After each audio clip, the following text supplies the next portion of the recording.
नमस्कार दोस्तों, सूर्य उपासना का महापर्व छठ पर्व पूरे देश में श्रद्धा और विश्वास के साथ मनाया जाता है।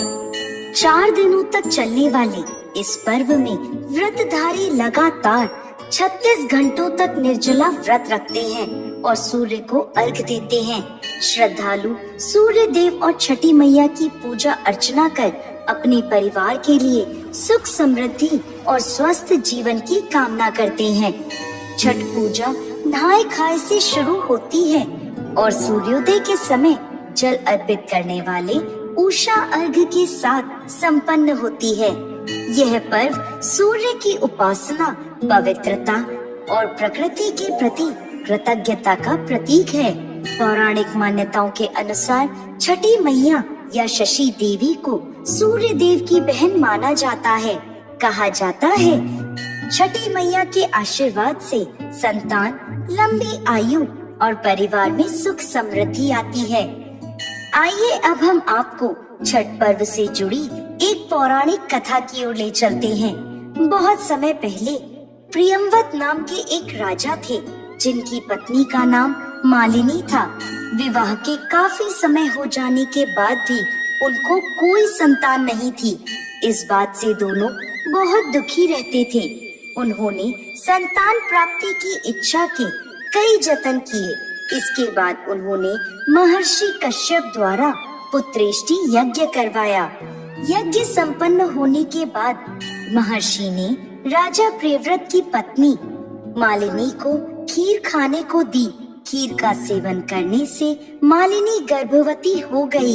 यह खबर मिलते ही राजा और रानी के साथ साथ प्रजा भी बहुत खुश हो गई। समय के साथ महारानी मालिनी ने एक पुत्र को जन्म दिया, लेकिन उन्हें मरा हुआ पुत्र प्राप्त हुआ। राजा को इस बात से बहुत दुख हुआ।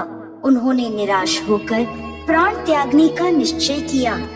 जैसे ही राजा ने प्राण त्यागने की कोशिश की तो उनके सामने भगवान की मानस पुत्री देवसेना प्रकट हुई।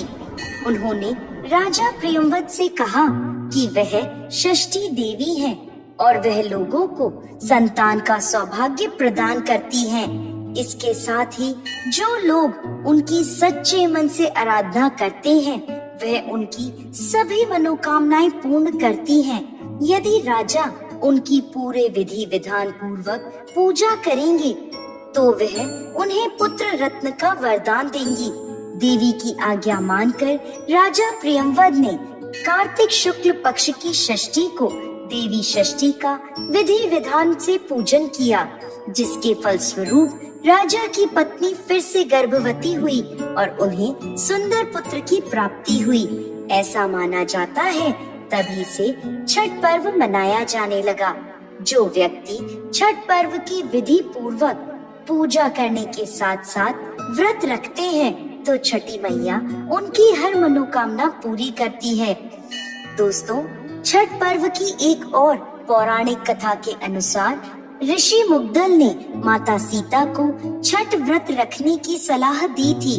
आनंद रामायण के अनुसार जब भगवान राम ने रावण का वध किया तो उन पर ब्राह्मण हत्या का पाप लगा। इस हत्या का प्रायश्चित करने के लिए वशिष्ठ ने प्रभु श्री राम और माता सीता को ऋषि मुद्गल के साथ भेजा।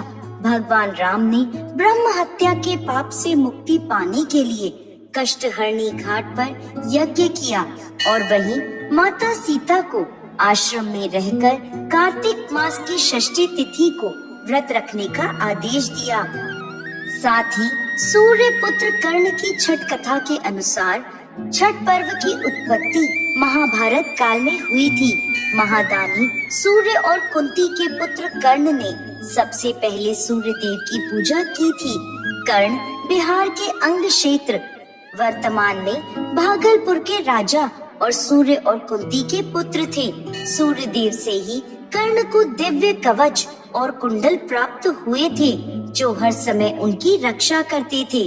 कर्ण भगवान सूर्य के बहुत बड़े भक्त थे और प्रतिदिन घंटों कमर तक पानी में खड़े होकर सूर्य को अर्घ देते थे। सूर्य की कृपा से ही वह एक महान योद्धा बने। छठ के दौरान अर्घ देने की यह परंपरा आज भी प्रचलित है। कर्ण के साथ साथ महाभारत काल में द्रौपदी ने भी अपने परिवार की सुख शांति और सुरक्षा के लिए छठ व्रत रखा था। जब पांडव जुए में अपना सारा राजपाट हार गए, तब द्रौपदी ने छठ व्रत रखा। उनकी मनोकामना पूरी हुई और पांडवों को उनका राजपाट वापस मिल गया। लोक कथा के अनुसार सूर्य देव और छठी मैया का भाई बहन का रिश्ता है, इसलिए छठ पर्व के अवसर पर सूर्य की पूजा करना फलदायी माना जाता है।